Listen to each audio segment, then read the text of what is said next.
آه وأخيرا بعد غياب شهر كامل. طيب في الفيديو دوت أنا بس عايز أوضح حاجة مهمة، إن 90% من الشباب، مش في مصر بس، 90% من الشباب اللي بيقعوا في الزنا مش بيقعوا في الزنا بسبب الشهوة. أما بسبب إيه؟ أنا هفهمك كل حاجة دلوقتي. عايز بس أحكي لك قصة بسيطة كده عليا وأنا صغير. أنا بدأت أبلغ يعني. أولا أنا وأنا صغير أنا بصلي من زمان الحمد لله، لكن لما بلغت أنتوا عارفين طبعا الرجالة فاهمين قصدي، ويمكن البنات شوية. بقيت أحب البنات، تفهميني طبعا، الشباب فاهمين. فكنت مكشف بالي الجواز خالص. فكنت عايز أعمل حاجة غريبة كده وبسيطة، هقولها لكم دلوقتي. قلت طب ليه أتجوز؟ طب ما أنا ممكن أروح أنام مع واحدة وبعد كده أتوب وأرجع، أتوب وأرجع. فهمتني؟ أنا كنت عايز أعمل الزنا كده، تخيل الزنا كنت عايز أعامله معاملة أي ذنب، كنت أعمله وبعد كده أرجع زي أي ذنب تاني. وهي دي مشكلة الشباب، إن هم فاكرين إن الزنا غلطة وهتعدي. أنا كنت فاكر الزنا غلطة وهتعدي، أنا كنت فاكر بعد لما واحدة خلاص إيه اللي هيحصل يعني؟ ركعتين أو أروح أطلع صدقة في الجامع والسلام عليكم ورحمة الله وبركاته. فانا بقى الفيديو دوت صدقني باذن الله انا هكرهك في الزنا، لان اصلا معظم الشباب اللي بتوع صدقني مش بتوع بسبب الشهوه، بتوع بسبب الجهل، مش بسبب الشهوه خالص. طب ما انا عندي شهوه، الشيخ اللي في الجامعه عنده شهوه، الشيخ اللي بيخطب في الجمعه كل اسبوع عنده شهوه، صاحبك الراجل المحترم دوت عنده شهوه، ما بيقعش ليه؟ يبقى بسبب ان الناس مش عارفه يعني ايه زنا اساسا. لأن صدقني، لو في واحدة عرضت نفسها على واحد، قول مثلا 1000 راجل، 1000 راجل عادي كلهم ممكن يقبلوا. لكن لو ال1000 راجل دول عارفين إيه هو الزنا وإيه خطورته على حياته وعلى آخرته، تقريبا كده آخرهم اتنين تلاتة اللي هيقبلوا، والاتنين تلاتة دول كمان دول ما يهمهمش لا دنيا ولا آخرة، هيقبلوه عادي، ولا كده حاجة ولا أكن أي حاجة حصلت. لكن كام؟ 998 واحد الباقيين أو 997 مش هيقبلوا. خليني هقول لك ليه دلوقتي. طيب انا اولا قبل ما ابدا كنت افكر في الموضوع دوت، بعد كده ربنا بعت لي فيديو الشيخ حازم شومان، لو عايز تشوفه اكتب على النت الزنا مش غلطه ولا تعدي.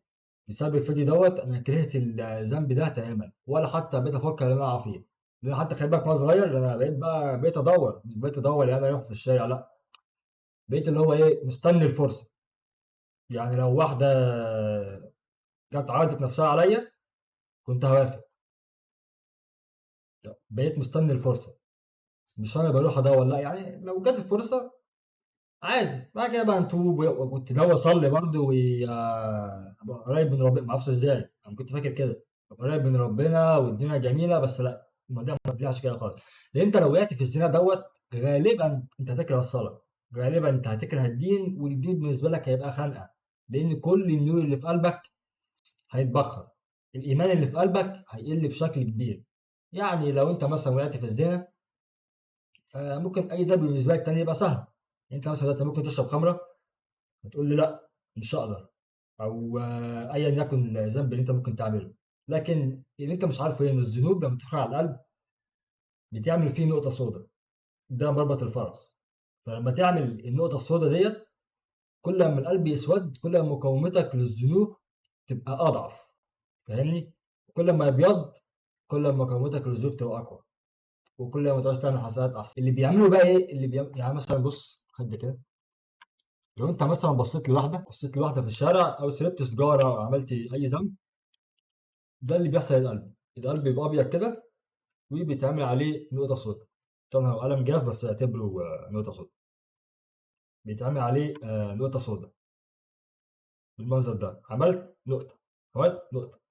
اللي الزنا بيعمله في القلب هو بيعمل كده، يعمل القلب كله على مره واحده، بيخليه يسود تماما. لما القلب يسود انت الصلاه مش هتبقى اصلا سهله عليك. لو انت بتصلي دلوقتي عملت كده غالبا هتسيب الصلاه، ولو كملت في اللي انت بتعمله غالبا هتسيب الاسلام اصلا. لان في واحد قبل كده حصل على نفس الموضوع ده، ما كانش حارم نفسه من حاجه، ويجي يقول بعد كده انا حاسس ان الاسلام مش مناسب ليا. طبعا هو مش بمزاجه، القلب اسود ومقاومته والقلب لما يسود بقى اللي بيحصل، الايمان اللي جوه هو بيخليك تتمسك بدينك يعني.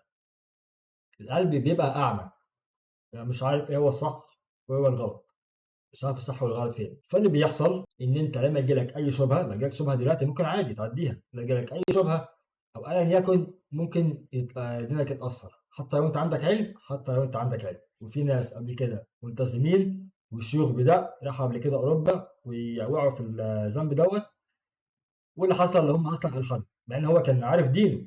يبقى الموضوع ايه؟ الدين مش مجرد علم، الدين دوت ايمان في القلب، جاي من ربنا، مش مجرد علم في الدماغ.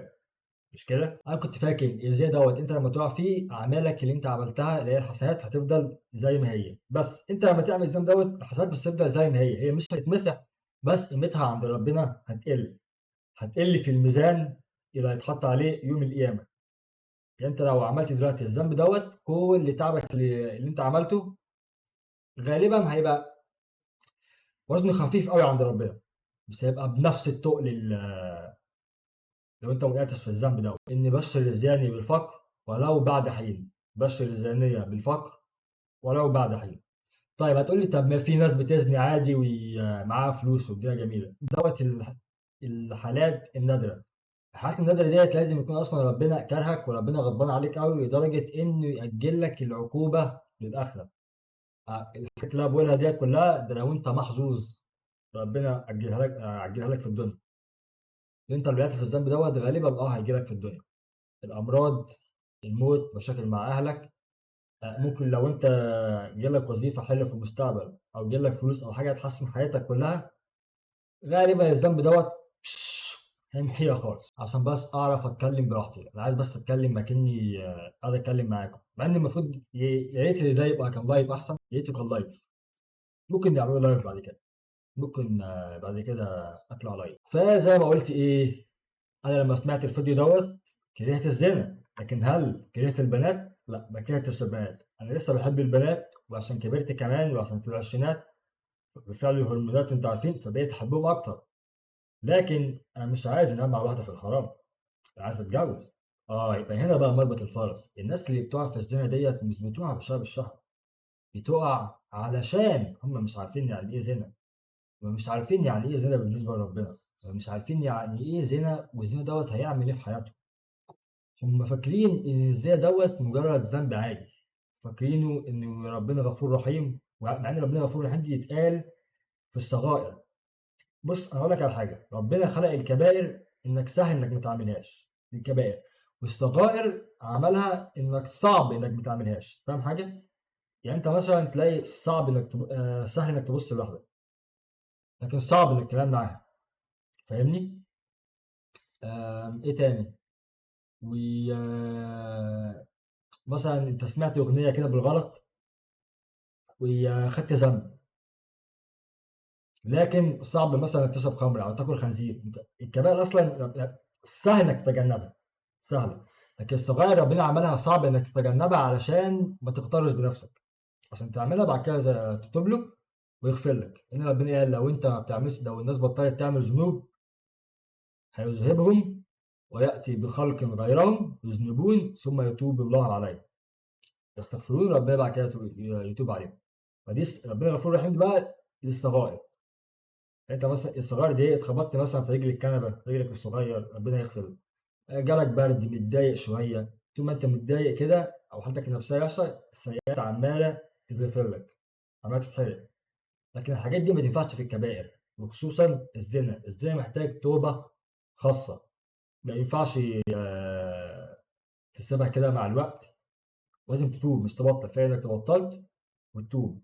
الزنا محتاج توبه خاصه، يعني تقول ربنا استغفر الله العظيم انا تبت من ده، انا مش هعمل الذنب ده تاني. ما ينفعش تسيبه وبقول لك وتسيبه كده وانت بتصلي او بتصوم او بتاع، هيتغفر لوحده، مش هيتغفر لوحده، لازم انت اللي تتوب منه. دي مشكلته في الدنيا بقى. خلي بالك الزنا كمان لو عملته وما تبتش منه مصيرك هتتفضح، مصير ربنا هيفضحك بسبب بقى الحاجات اللي بتظهر على الجلد، او ربنا يفضحك بطريقه ما، بس غالبا ربنا يفضحك. وخلي بالك انت لما تعمله في السر، لو انت ناس كده شايفاك ليك هيبه كده بتحترمك، ادام انت عصيت ربنا بالذنب دوت من غير ما حد، حتى ما حدش عارف، الناس هتحس ان في وشك في حاجه غلط، مش هيبصوا لك بنفس النظره اللي كانت بيبصوها لك الاول. حسوا لك اللي انت كده اتغيرت، ما بقاش في الطاقه اللي هي يحترموك ويشوفك حاجه كبيره. في حاجه غلط، قدم انت، ما انت عصيت ربنا، ما تستناش بقى الناس تحترمك. ما ربنا لو شافك كبير، ربنا لو شافك حاجه مهمه، هيخلي الناس تشوفك حاجه مهمه غصب عنهم، حتى لو هم بيكرهوك. هي برضه يشوفوك انك حاجه كبيره. فزي دوت صدقني انت مش عايز تقع فيه نهائي. حتى حتى لدرجه اللي انا وانا صغير كان في دعاء تقريبا اسمه اللهم اني اعوذ بك من الكفر والفقر والزنا تقريبا. لا مش عارف، لا مفيش حاجه زي كده. المهم يعني مثلا الشيخ يقول ايه، اللهم اني اعوذ بك من او لم يحمي الشباب يحمي الشباب من الزنا مثلا.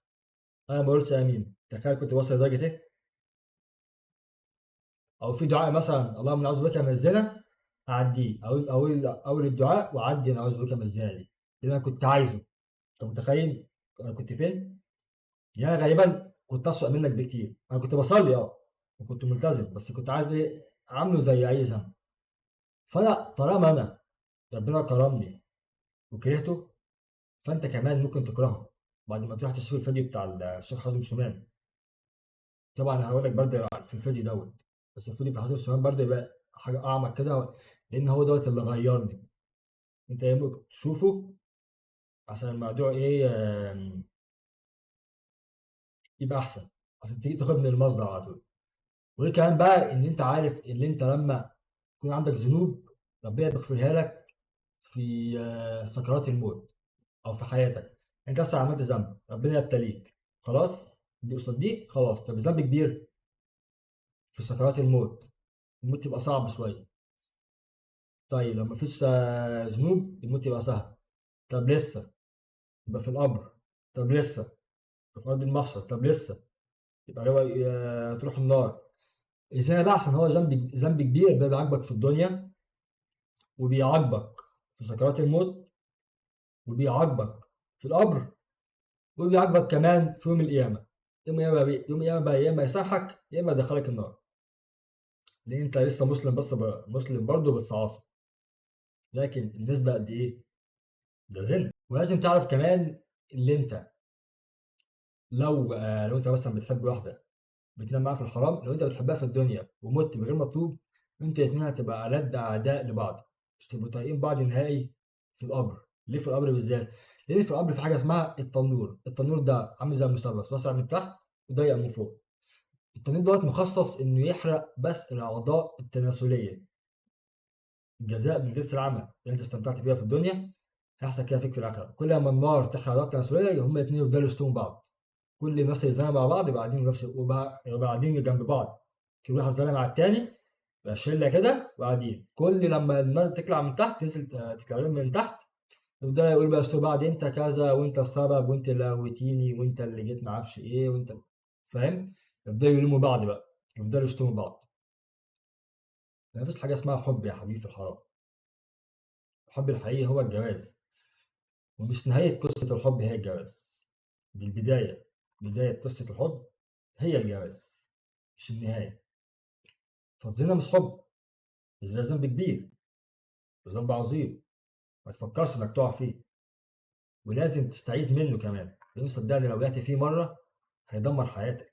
انت مش عايز يبقى عندك الهيستوري في الصحيفة بتاعتك انك عملت الذنب ده ولا حطها بره. انت مش عايز كده. ولو عملت عادي، ممكن على فكرة تبقى عادي، تبقى أحسن من أي شيخ عادي بعد ما تتوب، إن الله يحب التوابين، ربنا يفرح أنت لو تبت. بس بقول برضه ما تخلوش في صحيح، أنت بقى إيه، سكرات الموت هيبقى صعب عليك، الروح هتفضل تقرا تقرا، مش هتبقى عارف إن الشوية دي هتقرا. وهتروح عند القبر، التنور، هتفضل تتعذب لحد يوم القيامة. تخيل إن الذنب كبير، تخيل تتعذب لحد، شوف بقى يوم القيامة هيجي إمتى. ده لسه كان عذاب يوم القيامة، عذب لحد يوم القيامة، وانت قاعد تعذب كل ده، هتستحمل كل ده؟ هل تستاهل اللذة اللي انت تلذذتها في الدنيا انك تتعذب عشانها في الاخره كده؟ مفيش حاجه تستاهل، مفيش حاجه تستاهل نهائي. ولسه كمان، لسه كمان يوم القيامه تقعد في ارض المحشر، العرق والميه وانت عايز ميه، وزورك هيتقطع من العطش، تفضل بقى الجو حر وتفضل متضايق والعذاب مفيش حاجه تستاهل. ولسه كمان لما ربنا ما سامحكش هتروح النار. والنار بالنسبه للزنا ده حاجه صعبه، بالنسبه للزاني حاجه صعبه. فهو دوت العقاب في الاخره. فيستنتج من كده ايه؟ ان انت لو عارف يعني ايه زنا وعارف عقوبته، انت اصلا مش هتفكر انك تقع فيه. حتى انت لو بتفكر في البنات، هتفكر هي ايه اللي هي هتفكر في مراتك. مش دايما برضو، بس غالبا الاغلبيه هتفكر في مراتك. انت بقى هتبطل ايه لما تلاقي واحد مع واحده او عامل كده مع واحده، هتبطل تقول كلمه يا بختك دي. انت كده يا بختك، انت كده بتدعي على نفسك وبتقول يا رب انا عايز الذنب ده. مفيش حاجه اسمها يا بختك. فانت لو عرفت الموضوع دوت هتكره الزنا، مش هتعوز انك تقع فيه. لما بعد كده تشوف حد بيقع في الزنا يبقى هتشفق عليه، مش هتغير منه. لما تلاقي واحد زي الاجانب مثلا، لما تلاقيهم هم ماشيين كده براحتهم، هتبطل تغير منهم، هتبطل تقول يا ريت عندنا يبقى كده. بل هتشفق عليهم، هتدعي لهم، وهتعرف بقى تقول اللهم اني اعوذ بك من الزنا. يعني انا كنت بقول كده بس ايه برضو، كنت عايز الذنب ده، بس لما عرفت الذنب دوت قد ايه كبير، شكرا، انا مش عايزه. على فكره انا برضه عامل فيديو على القناه هنا اسمها الزنا مش غلطه وهتعدي، لو عايز تتفرج عليه فبرضه الفيديو دوت هيفيدك. والفيديو دوت برضه في اخر الفيديو عامل اند سكرين لفيديو الشيخ حازم شومان. فيديو الشيخ حازم شومان ده مهم جدا برضه على فكره، لازم تتفرج عليه، لازم.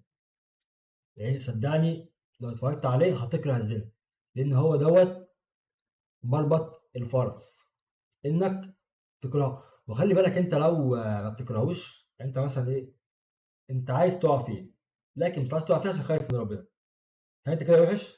بالعكس، انت كده زي الفل، انت كده بتخاف من ربنا. عارف انت كده ايه؟ انت كده تقي، كده تقوى بتخاف من ربنا. لكن انت عايز تقع فيه لكن مش عايز تقع فيه عشان خايف من ربنا.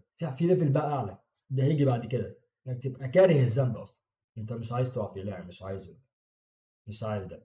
فانت اصلا انت مش بتكره البنات، او مش بتكره انك تنام مع البنات، لكن انت بتكره العواقب اللي هتيجي بعد الذنب دوت. انت بتكره العاقبه، قله البركه، قله البركه في العمر. عارف يعني ايه قله البركه في العمر؟ يعني انت مثلا لو بتشتغل وربنا كاتب لك انك تنجح في حياتك مثلا بعد 10 سنين، ممكن دلوقتي في الزنا ممكن ربنا يخليها لك 20 سنه عادي جدا، ويخليها لك صعبه تيجي بطلوع الروح. وممكن اصلا ربنا يسحبها خالص، ممكن ما تبقاش فيه بسبب الذنب دوت. فالذنب دوت صدقني انت عايز تتلذذ بيه صح؟ لما تتلذذ بيه ربنا هيسلب منك كل اللذات. ما هو يا ده يا ده، هيسلب منك كل اللذات. وغالبا اللي بيقع في الزنا كتير دوت غالبا ملوش حور عين في الجنه. ليه بقول غالبا؟ طبعا ليه بقول كده؟ لان اللي بيشرب الخمر في الدنيا مش بس في الاخره.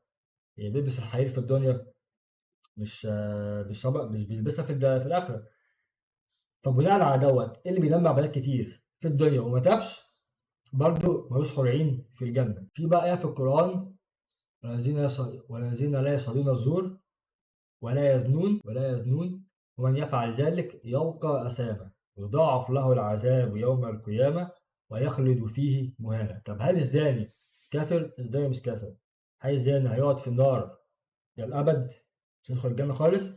لا، الزاني مش هيجي عليه يوم ومصيره هيدخل الجنة. لكن خليك عارف كويس ان الزاني حتى لو خرج من النار فانت هتقعد قد ايه؟ انت هتقعد كتير قوي، كتير. ربنا بيقول خلود، مش خلود اللي هو ابدي، لا، خلود اللي هو ايه، ممكن الاف السنين عادي، ممكن 5000 10000 سنه. انت متخيل؟ ده الخلود، ممكن اكتر من كده كتير قوي. ولو خرجت ربنا مش هيدخلك الجنات العاليه. انت متخيل؟ بعد كده مش دخل بقى اللي هي الفردوس الاعلى واللي هي الفوق بقى، واللي يجيب لك روحانيين اللي شكلهم حلو، الحاجات دي. يعني انت حتى بتدمر اخرتك بسبب انت مش عارف او بسبب اللي انت مش فاهم يعني ايه زنا. يعني متاكد انت لو فهمت انت مش هتقع فيه. انت بتدمر اخرتك، هتدمر اخرتك، هتدمر اخرتك. وبيقول لك هتنزل لأقل حاجة في منازل الجنة. أو ممكن ربنا يدخلك في الآخر خالص، آخر واحد يدخل الجنة. أنت كده ضيعت المنازل العلى بسبب الذنب دوت. هل لسه بتفكر تقع فيه؟ طيب نيجي بقى اقول لك، عشان وأنا صغير برضه كنت بقول ايه؟ بقول طب ما ليه لو ربنا عايز يعذبنا، طب ما ربنا كان يخليها حلال وخلاص، ايه يعني؟ طب واحد يعمل واحده. انا هقول لك بقى ليه ربنا حرام. ربنا اصلا عمل لك الشهوه ليه؟ عشان تتجوز. يعني انت كل الشهوه ليه؟ انت بتبص على البنات وهوبا البت دي حلوه وما اعرفش ايه والواد ده عمر. كل ده عارف ليه؟ عارف انت لما تتجوز وتشيل ابنك كده صغير، مبروك انت كده تميت المهمه اللي ربنا اداك الشهوه عشانها، الواد. بس كده. عشان تربي عيال، تربيهم وتخليهم مفيدين للمجتمع، وتربيهم على الدين. او لو انت مش مسلم فتربيهم اللي هم يبقوا مفيدين في المجتمع. ربنا اداك الشهوة عشان كده. ده السبب الرئيسي اللي ربنا اداك الشهوة عشانه. عشان يبقى عندك حافز قوي انك تتجوز، بعد كده تجيب العيال وتخلف وتستحمل انك تربيهم وتستحمل مراتك وتستحمل زنها وتستحمل، صح؟ لازم. فلازم الشهوة دي. من غير الشهوة محدش هيتجوز، محدش هيستحمل. من غير الشهوة الدنيا تبقى مملة، مملة أوي. وإيه كمان؟ إن أنت لو الزنا انتشر زي ما قلت محدش هيتجوز. لأن أصلا هتجوز ليه؟ طب ما كل واحد معاه واحدة وخلاص، فمحدش هيتجوز، محدش هيخلف. محدش هيخلف، البشرية هتنقرض. البشرية انقرضت تبقى مصيبة. وما خلقت الجن والإنس إلا ليعبدون. فين الناس اللي هتعبد ربنا؟ في حاجة كمان، الناس لما تزني اسم الزنا دوت اسمه قاتل الأطفال. قاتل الأطفال. لأن غالبا اللي بيعرف ازاي بيعمل حاجتين: زنا، وبيقتل الطفل اللي في بطن أمه عشان يداري الفضيحة وبتاع. ف زي بسببه بيقتلوا الأطفال. ممكن كمان الطفل مثلا يتم في الشارع. زي بريطانيا ممكن تفتح كيس صندوق الزبالة تلاقي طفل مرمي عادي. أو الأمهات تبقى قاعدين يربوا الطفل والراجل يودع. يعني لو الزنا انتشر كنت هتبقى في ثلاث مواضع: يا إما في أحسنهم إنك تبقى من غير أب وعمك بس، أو تبقى مرمي في الشارع، أو متبقاش موجود أصلا لأن أمك قتلتك وأنت في بطنها. ده كان هيحصل لك الزنا حلال. أنت عرفت ليه ربنا خلق الشهوة دلوقتي. خلقها علشان تتجوز، عشان تحافظ على مراتك، ومراتك برضو تحافظ عليك. عشان كده ربنا خلق الشهوة. فأنت أصلا ربنا مش خلقك عشان يعذبك. هو أصلا بسبب الأوضاع الحالية، هو بس أنا عارف إن الجواز هو اللي بقى صعب، فالمفروض أصلا العكس: حلال صعب والجواز سهل. لأن زي ما قلت لك ربنا خلق الكبائر إنك صعب إنك تقع فيها. فكون إن الزنا بقى أسهل من الجواز دلوقتي، ده معناه إن في حاجة غلط. المجتمع عمل حاجة غلط. بسبب المجتمع، خلي بالك. وبرضو الدولة اقتصادها واقع، الموضوع بقى صعب أوي. وبرضو الأهالي برضو عاملين يغلوا على الشباب ويصعبوا عليهم الدنيا. فهو دوت المشكلة. حتى ربنا بيقول في القرآن: لو واحد فقير جيت أقدم لكم، بس طبعا قادر يصرف ومعاه الشقة وبتاع، ما ترفضهوش. لو هو فقير ربنا هيغنيه بعد الجواز. ولو رفضت تكن فتنة في الأرض وفساد كبير. لأن خلي بالك الزنا، لما تقع في الزنا والناس عارفة إنك بتقع في الزنا، يعني أنت مثلا عندك بيت بيتعمل فيه حاجات مش كويسة. اه. غالبا بعد كام سنة أو بعد كام شهر أو بعد كام يوم أيا يكن، في مصيبة هتحصل في الشارع ده أو في بيت من الشوارع دي، أو اللمبة هتتكسر، حيوانات هتموت، لأن الزنا مش بيجي على صاحبه بس، الزنا بيجي على الكل. حتى لما زماننا أيام سيدنا موسى، بني إسرائيل تقريبا ودوا على قومه واحدة، راجل واحد بس زنى مع واحدة، واحدة بس. الناس كلهم جالهم الطاعون. طب الناس ذنبها إيه؟ ما أنا هقول لك. الطاعون اللي جه الراجل دوت عقاب ليه هو، لكن الطاعون اللي جه للناس التانيين اللي مهمش ذنب دول بالنسبة لهم ابتلاء، ربنا بيعاقبهم عشان يختبر صبرهم. حتى قبل كده في ناس، في اتنين كانوا بيزنوا في عربية، في نص صف عربيات كده، كان في تريلا ماشية، التريلا خدت كل صف العربيات لحد ما وصلهم وماتوا. كان ناقص حاجة، الراجل التريلا وقعت بيه ممكن ياخد جزء، وممكن يدفع حق التريلا دي. العربيات ديت الناس ممكن يكون لسه ما دفعتلهاش اقساط، بس لسه ما دفعتش. طب ذنبها إيه؟ ربنا عاقبهم بيه. بقول لك بالنسبة لهم ده ابتلاء، لكن بالنسبة الاثنين اللي عملوا كده دي العقوبة. ده بقى ربة الفرس، احنا اصلا مش عايزين ابتلاء، فعشان كده لازم نحارب الزنا. احنا مش عايزين اصلا ربنا يبتلينا، احنا بنحب العافية صح؟ عافيتك يا اقرب على اقرب، عافيتك يا احب الي. مش عايز ابتلى، عايز ربنا يعافيني، مش عايز انا بلاء، مش كده؟ عشان كده بقى نمنع الزنا، لان الزنا فعلا حتى بيقول لك ايه، الزنا بيخلي ايه، غلاء الاسعار، المعيشه تبقى صعبه للكل. بالنسبه لنا احنا ابتلاء، لكن بالنسبه لهم هم عقوبه. عشان كده لازم نحارب. طول ما انت بص، طول ما انت بتحارب الموضوع وبتقول للناس الصح والغلط، ربنا مش هيعاقبك، هيعاقب الناس التانيين بس. لكن انت طول ما انت ساكت، احنا بنعمل اللي علينا اهو. انت ممكن تعمل لايك للفيديو وبتاع وايه، والدنيا تبقى جميله. اتمنى اكون اني فدتك وعرفت لك ان الزنا مش مجرد ذنب، الزنا مصيبه سوداء، كارثه هتحصل في حياتك. مش عاوز اقول الكلمه دي احسن جدا، اقول لك ايه، سم هيدخل في حياتك، هيدمرها. عايز شوف كده اي حاجه حلوه في دماغك انت عايزها تحصل، لو عملتها الزنا هيسحب كل ده. ليه؟ انت استمتعت، انت مش عايز تستمتع بالحرام، عايز ليه بقى ربنا يخليك تستمتع بالحلال؟ تقول لي طب ما في ناس بتزني ومعاها فلوس ومستمتعه عادي. لازم يكون ربنا كرهك الاول لدرجه انه يأجلها لك في الاخره. نادرا ما بيحصل، غالبا ربنا بيحبك وعايز لك الخير وهيعاقبك في الدنيا عشان يخفف لك في الاخره.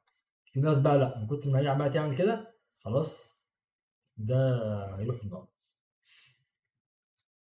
هيروح النار في الاخره. لازم تعرف ان الزنا ما ينفعش مع اللي هو ربنا غفور رحيم واعمله ربنا هيغفر لي يوم القيامه. ما ينفعش. انت كده بتهزر، انت كده بتهزر ومستقل بالذنب دوت، انت كده جاي تهزر. يعني مثلا ممكن لو بتشرب سيجاره، هي السيجاره ذنب، وذنبي هتتعمل قدام الناس، وبعدين ممكن يكون كبير. مثلا تتفرج على مسلسلات ساعات، ما اعرفش، بتبص لحاجه كده، دي ممكن، مع ان ده غلط برضه، بس دي ممكن. لكن الزنا من الكبائر مش هينفع الصراحه، مش هينفع خالص. فلازم تبعد عن الذنب ده تماما، ما تفكرش انك تقع فيه.